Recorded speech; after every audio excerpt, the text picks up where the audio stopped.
Aboriginals.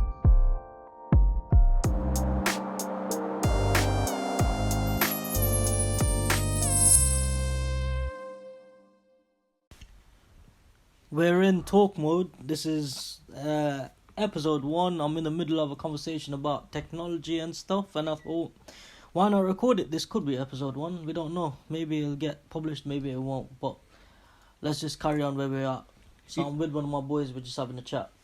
Yeah.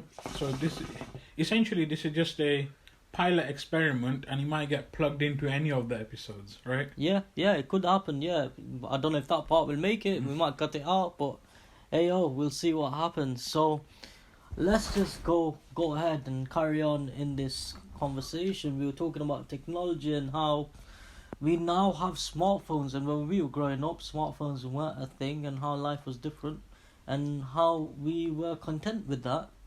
And my argument was, well, we didn't know we could have it, so we were content, but now that we know, could we live without it? And there's so many benefits to, having a smartphone. Like I said before, geographical even, location doesn't matter. You can achieve anything. You can be anyone in any corner of the world, and pretty much do anything you want, providing you got the right ambition and drive for it. Look at the pandemic.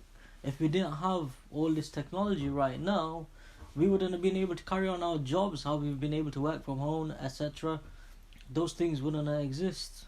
And yeah, man, I really think that there is benefits.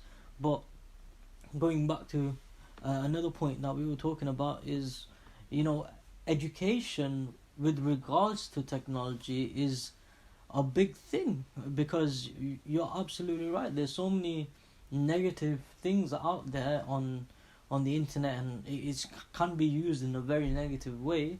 But if you were to have it as part of our education, I ain't been in education in 12 odd years, but if we were to have it in our education on how to use this smartphone technology, internet, with all these apps and programs to our advantage, and how they can be used in a positive manner to spread joy and spread a positive message, it's a different thing, man. It can be something really beautiful. I see where you're coming from, and I definitely agree with you that there are, significant benefits of having smartphones, of social media, and what have you. It's just the reason that I'm sort of on the other side is because I feel like it causes more damage, in particular to, younger people who get influenced by a lot of these things. They develop, behavioral patterns. Their mindset, becomes in a certain way, and really they don't have the perspective of life and the perspective of some of the older generation to be able to sort of decide what's right and what's wrong. And I think what it results in is that these people get influenced by a lot of the sort of trends that are going on, what other influencers are doing, and so on, and it affects them in an adverse way.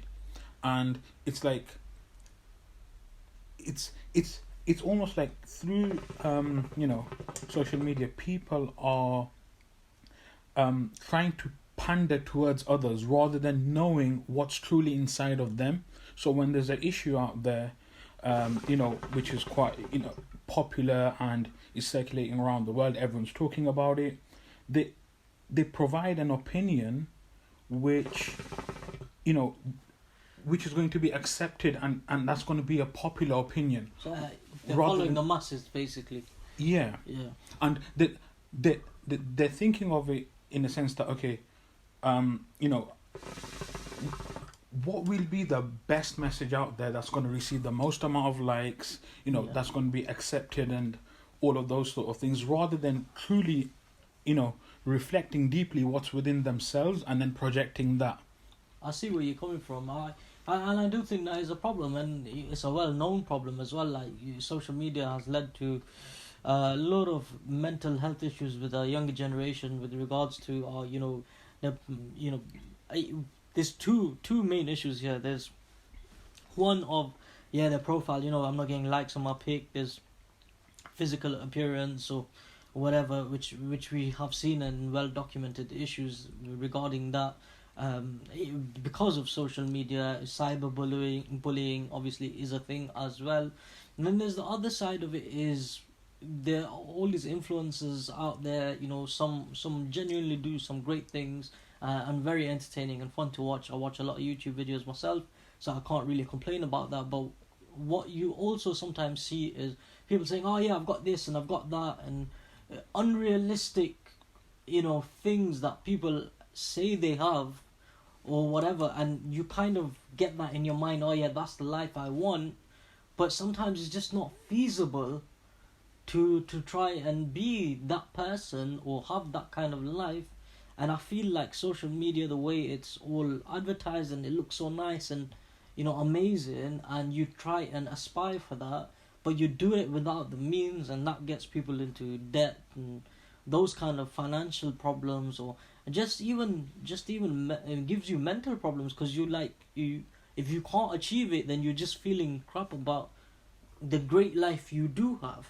Yeah. Because you're aspiring for something that's out of your remit. You come from a different background, different environment, you have a different financial threshold, whatever. It's all different. You can't judge yourself or your life against someone else's. But because social media is such a big thing and everyone's putting everything out there, and some of it's real, some of it's fake, but you don't know that, so you will always be trying to level yourself out against someone else, which is just not feasible. Everyone's their own person, and everyone can achieve what they can achieve, whatever their limitations are. And I absolutely still stick by that. Because of the internet, your limitations are a lot higher than they ever were previously, so you can achieve a lot more. You can pretty much achieve anything you want if you have the drive and ambition. But at the same time, sometimes so there's some unrealistic expectations set because of what you see on the internet or what other people show you as their best life. But you gotta realize you're seeing a snapshot of what they want to show you, and not their whole life. I think you've touched upon a very significant point there. It's the fact that people are giving you a snapshot of their life. That's not their actual life. It's what they want to portray across, right? So that happiness that they project in the videos or pictures or whatever it might be, that's heightened. Yeah. It's exaggerated, and a lot of these people who claim to be happy and wealthy and living the life on these videos and so on, in real life they're actually suffering from mental health. They're having these other problems. So the first issue that we have here is the fact that people are projecting a lifestyle which is A, not true, two, is not sustainable, right, and three, that it's really influencing people. So I don't know, if you take an average person, they've got a nice house, right, they've got a decent car, but what they're looking at constantly is someone living in a mansion. So even though they've got a good life that they can be content with and happy with, there's always that void within their own life, because they feel that their own life is unfulfilled, right, and that goes, that can have detrimental impact on your family life, your career, even your relationships. Like a lot of the times when people post something, it's the best version of themselves. Fresh haircuts, I don't know, makeup really well done and everything. So you might have a good partner or a spouse who's attractive, right, but you see them without the makeup, or without the fresh trim every day, and although you've got someone very valuable with you, right, again you feel that void in your life. I see what you said. It's true, man. You can't take it at face value. I mean, don't get me wrong, like I said, I'm not saying every influence is bad, or loads of people putting out there doing loads of positive things. Internet's a great place if you're looking in the right direction. But you're right. There is a lot of fakeness out there, and that is an issue. And it also, so that we're talking from the influencers' perspective in terms of, yeah, those influencers are out there, But there's also all these people, you see comments on some videos, like, and they're just awful. People say awful things on the internet, and this is been quite well documented as well, that with the younger generation on social media, people comment on their pictures, on their videos, bullying, all of that sort of thing, and that causes a real issue in the real world. And it's not only about, oh yeah, my profile isn't doing well, or this picture isn't doing well. It actually negatively impacts your day-to-day life and how you feel about yourself, and no one should be able to do that to you. So my question to you is, I've heard a lot of talk on the radio and stuff about there potentially, because recently you see all these scandals with Facebook and whatever, and everything that's been happening recently. There's been talk about you having to link your social media profile to your passport, or to your social security number if you're in the US, or your national insurance number if you're in the UK, or whatever. It should be connected to something that actually identifies who you are in real life. How do you feel about that? Because on the one hand, I think, it's great for accountability for people who are doing dodgy things on the net, or really being bad, or being racist, or being any sort of bullying or negativity. It is very good to be able to hold these people accountable. But on the other hand, is it not encroaching upon our right to some privacy? I personally think it's a breach of privacy. Now, there's clearly the problem of people being racist online, and there's no ramification for their actions. Yeah. Because you can't really identify who they are. Yeah. Now, I do think that there needs to be other measures put in place, and the people that bully online, that are racist online, and harass people online, they need to be brought to justice, basically. But how would you do that without knowing who they are in the real world? I mean, it's all well and good to say, the social media companies, we can ban their account. Great, ban their account. I can set up another one in 5 seconds. Well, so what's the... Maybe rather than linking that to their passport or the national insurance number, you see, now I'm very uncomfortable with that, because that's someone's, life and well-being. Right? Instead of that, maybe you can ask them to attach it to a recognized email.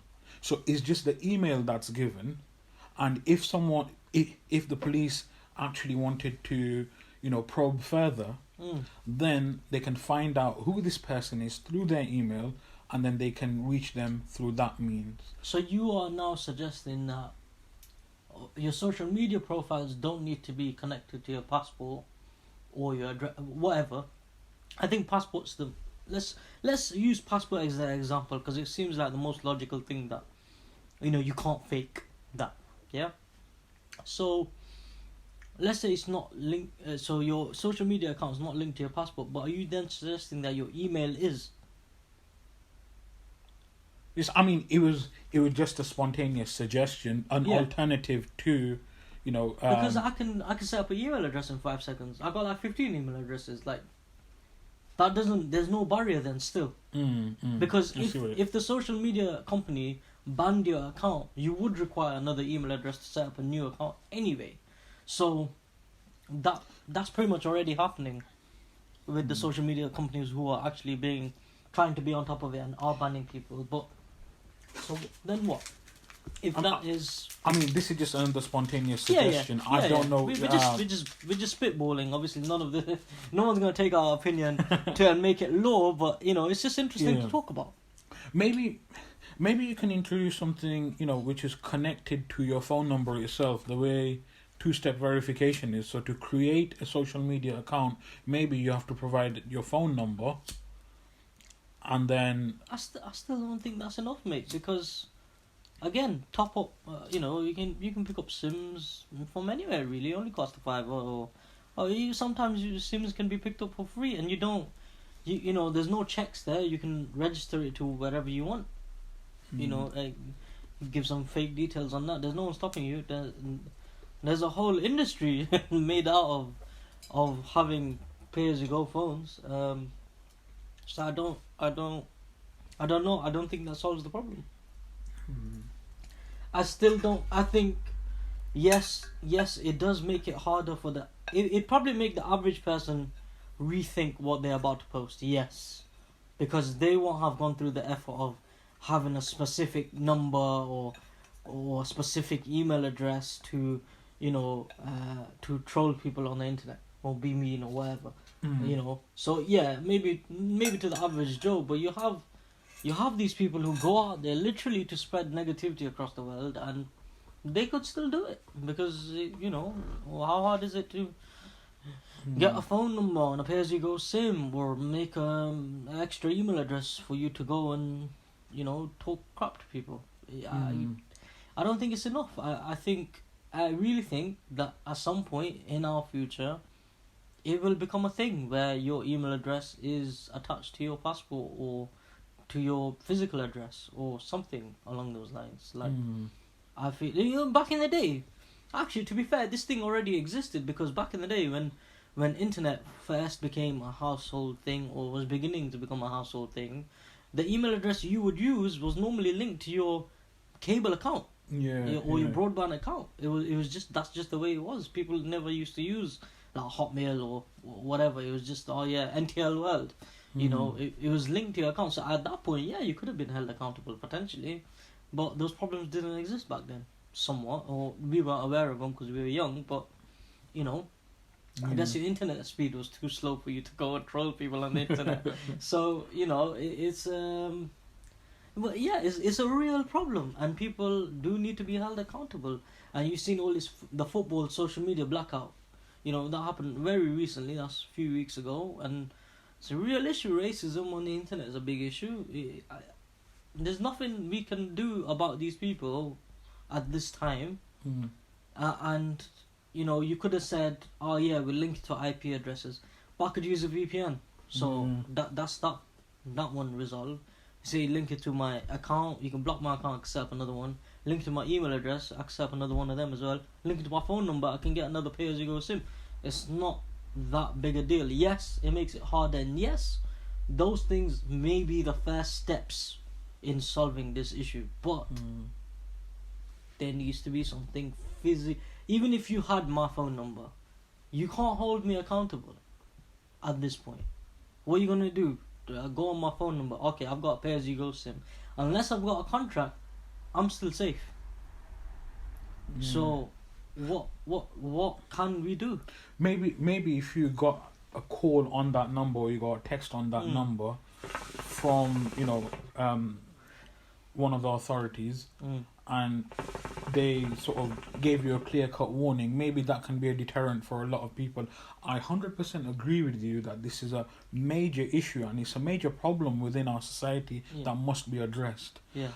Linking your passport and your national insurance, I don't think that's the solution, because what you're doing in an effort to punish a few that are the wrongdoers, you are actually punishing the general public through, you know, breaching their privacy.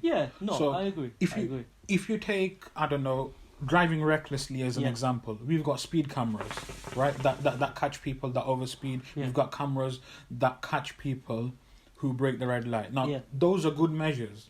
If they didn't exist and people are looking for alternative measures, and I don't know, you know, in an effort to stop dangerous driving, if someone was to propose something quite outrageous, which hurt other people as well, the normal driver who adheres to the speed limit, you know, who pays attention to the road signs and all of that. But if there was a measure put in place which hurt the normal driver, then you see how that wouldn't be fair. It's like having black box on your car. What if everyone had to have one because of the few people who speed? That would be a bad situation, and I get exactly where you're coming from. It's just, I don't see what alternative measure at this time they can come up with that could actually resolve this issue. Like it seems like there isn't another option at the moment. If you really want to hold these people accountable, yes, you can ban accounts and whatever. But if you actually want to, like, you wanted criminal proceedings, that just not feasible. And that leads me to another question: is this the responsibility of the social media companies, or does our law and government should be involved in this? Where does the buck end? Like, at the end of the day, it's the individual who's doing this issue. So social media, if you're talking about privacy and all of this, yeah, social media or in the companies, they're just providing a platform. They're not publishing the content. That's the argument we've been given by them, which is not entirely inaccurate. They should have more awareness and maybe filter the content better. But at the end of the day, let's say that's their end all. Yeah, with the billions of people online, how many people can they monitor, right? So let's say that is their argument, and that's where they stand.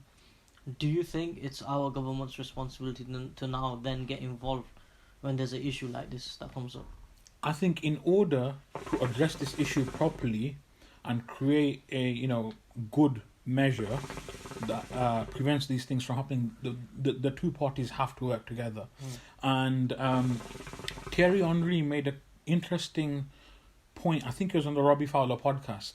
What he said regarding a lot of these social media companies who say that, look, it's just people that are putting content themselves. It's not their content. But alright, okay, that's their opinion.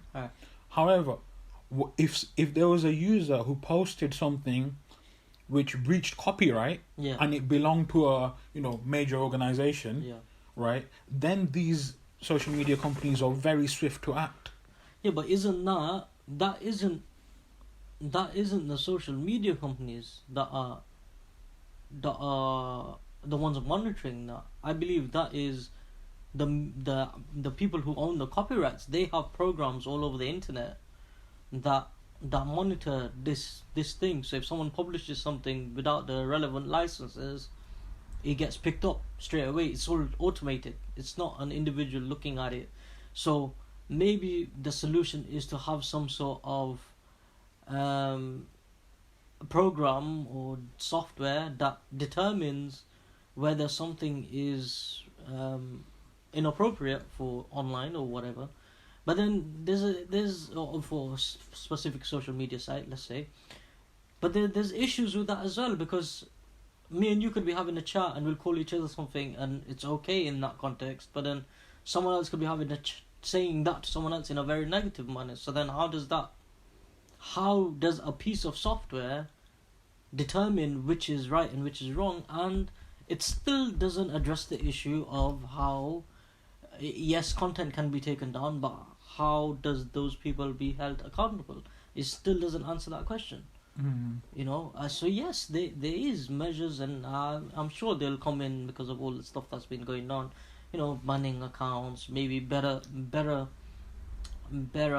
filtering from the companies, and being more aware of what's going on, and maybe some software will be developed, but we don't know. But those things may happen. The few solutions that we've talked about may happen, but they still don't result in real world consequences for those people who are doing this, and that's what we need.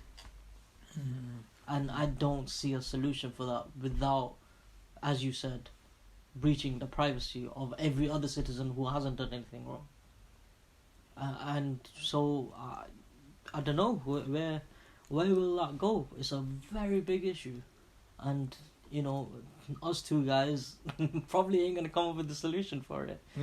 But it's an interesting topic, man, because there's a lot of positive shit out there, but there's so much negative stuff, and it's affecting the next generation, and that's the biggest BS. That we're old, we can deal with it. We got there's a fair share of issues that we hear and see and whatever. But the young people who now, like, every child knows how to use an iPad, and every 10-year-old has some sort of social media account, and that's the other stupid thing.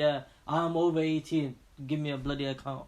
Like, there's no checks with that. You're just putting a fake birth date, So all of that, like, there's so many kids out there on the social media, and obviously the person receiving the comments, or then the negative things about the people who are affected, they obviously feel bad about it, and this shouldn't be happening. But then you also see that these young people who are now, let's say a 10-year-old is on a social media site, and they see these comments, and it could go one of two ways. They're being exposed to something so negative which isn't right. They shouldn't even be thinking about these things, and it could influence them in a negative way, in the sense that they feel crap about it and sad about it, and it affects them. Or they could be influenced in a way that they think it's okay to be that way, and both of those issues are huge and a big problem. So I think, unless we have some real world consequences for these actions, it's gonna negatively impact. Obviously, it's unjust to the people who have been bullied or affected, and it's negatively influencing our next generation. Our kids, I dread the thing what our kids are going to grow up on.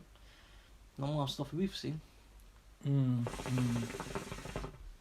see, another thing which has just popped up in my mind right now, you see, a lot of people's social media gets hacked, right? Now, if you're going to attach their passport on their national insurance to their social media, and if hackers can gain access to this, crucial information about someone, they can destroy that person's life. That's absolutely true, man. And it did cross my mind when we were talking about it.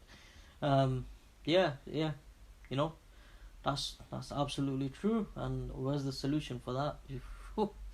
I don't really know, man, to be fair.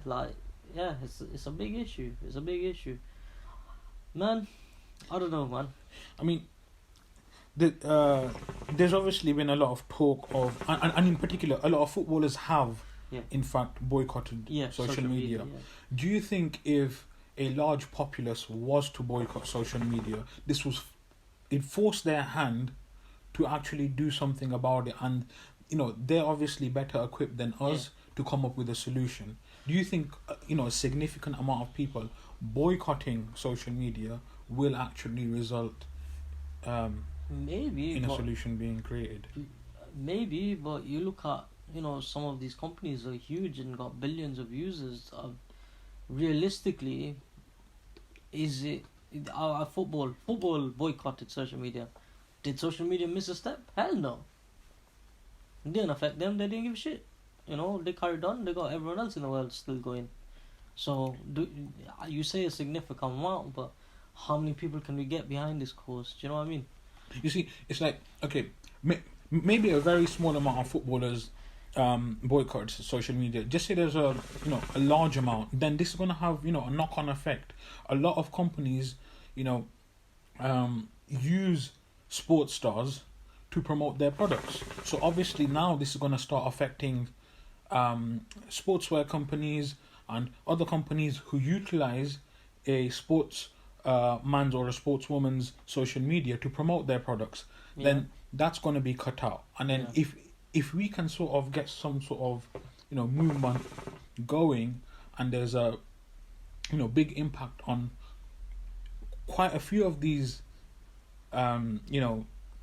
things, then maybe it'll result into, I guess, if the bigger companies, like just general companies out there, you're quite right. If sportswear brands and media companies, if media companies got behind it, I think they would make a big difference.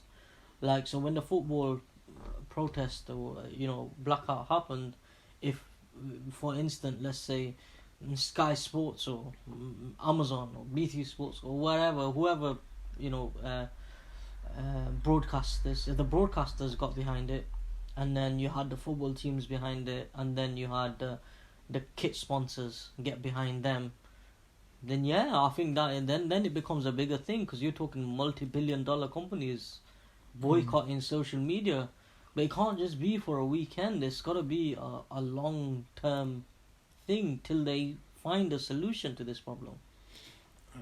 I mean, something else just came to mind right now. Yeah, go for it. I don't know if this is the most ethical solution out there, but I remember watching a documentary quite some time ago.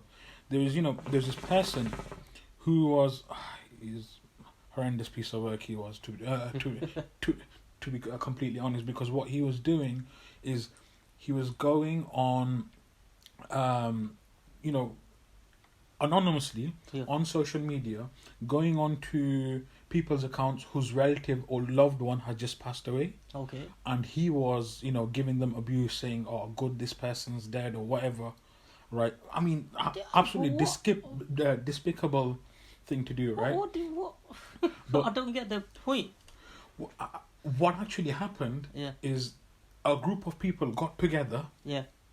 And they made it their life's ambition to find out who this person is. Yeah. And once they found out who he is, they named him. Yeah. They approached him, recorded him, and then put it out there for the world to see. Look, this is the person who said all these things. Here he is.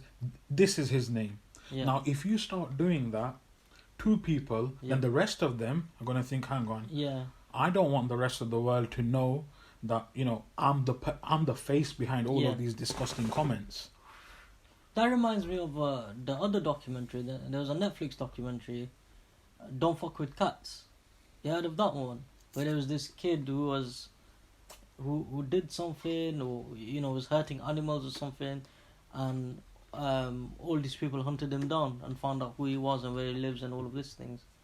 And I guess it's the same concept. I guess so. So there you go, mate. It can be done, I guess, because I doubt those people put their real names and stuff on the internet, but they've got found out one way or another. So it can be done. If social media wanted to do that, they can do. They've got vast resources at their disposal.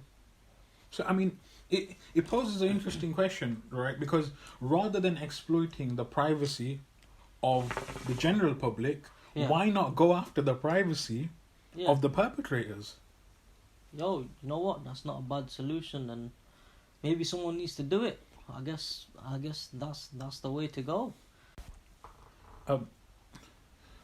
One of the potential issues with this solution is, you see, I don't want people to be in charge of naming and shaming others, because then if you've got a personal vendetta against someone, you could just say, "Oh yeah, do you know those racist comments? Those I don't know discriminative comments." Yeah. They were made by this person, right? When that's not the actual case. So you don't want innocents to be harmed. So I guess we don't want vigilantes, is what you're saying. Like you don't want random person on the street being the person to do this. You basically want to be able to arm the relevant authorities to be able to do something along these lines, where they're able to figure out who it is and name and shame them. So basically, there should be organizations put together who. Basically social media police. Yes. So it might be departments within the already existing authorities, but they can be in charge of doing this. But yes, it can't go to an average person, because they might misuse this and again get other innocent people harmed. Yeah, no, I agree with that. I guess, I'd be interested in the Internet Police Department. We should form that. Let's do it.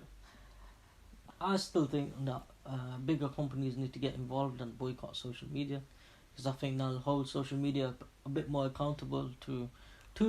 I'm not saying necessarily it's all their fault. I'm not saying that social media can be a great thing, but I think they do have a bit more of a responsibility in at least nipping it in the bud when it happens.